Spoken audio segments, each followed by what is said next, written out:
Welcome to the Pennsylvania Case Law Update While You Drive podcast. You give us less than 20 minutes per week, we will make sure you never miss changes in the law. This week's episode is brought to you by the McShane Firm. For nearly 20 years, the attorneys of the McShane Firm have been trusted by our neighbors and our friends to represent them in DUI and criminal law cases. Thank you for joining us for episode 32 of the Pennsylvania Case Law Update While You Drive podcast.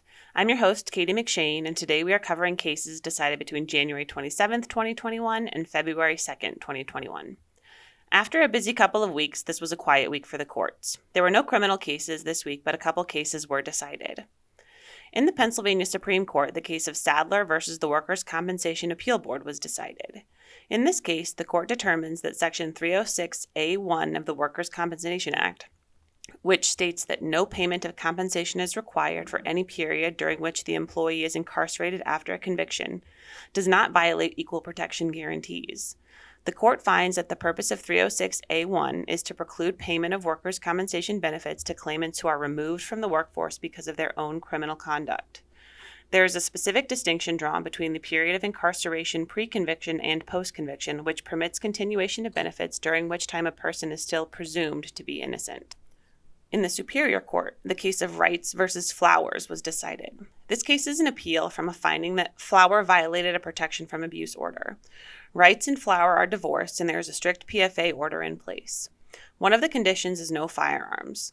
Flower posted a picture of himself on Facebook at a protest rally in Harrisburg carrying what appeared to be a firearm.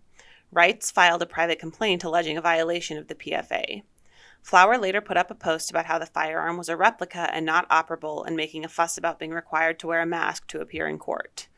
The private complaint only mentioned the firearm allegations, which were later thrown out as there was no evidence that the gun was operable and not a replica. He was sentenced for contempt of the PFA for the later Facebook posting. The court dismissed the violation because the original private complaint did not put Flower on notice that he would need to defend against anything except the firearms allegation. As the Facebook posting was not included in the original complaint, it could not be a basis for the contempt order. In the Commonwealth Court, the court decides another workers' compensation case in DTE Energy Company versus the Workers' Compensation Appeal Board. This case involves addressing abuse of discretion by the workers' compensation judge in ordering payment of medical expenses. The court here found that the judge based his orders on sound and substantial evidence, discerning no abuse of discretion.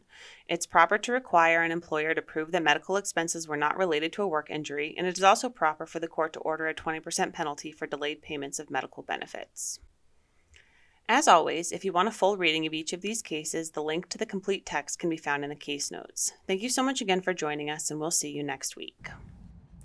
Thank you for listening to the Pennsylvania Case Law Update While You Drive podcast. Be sure to subscribe to this podcast and our YouTube channel to make sure that you are always in the know when it comes to important changes in Pennsylvania case law. We want to thank this week's sponsor, the McShane Firm.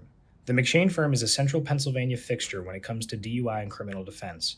The attorneys and staff at the McShane Firm believe in good old-fashioned central Pennsylvania values like hard work and straight talking. Give them a call if you or a loved one ever needs help.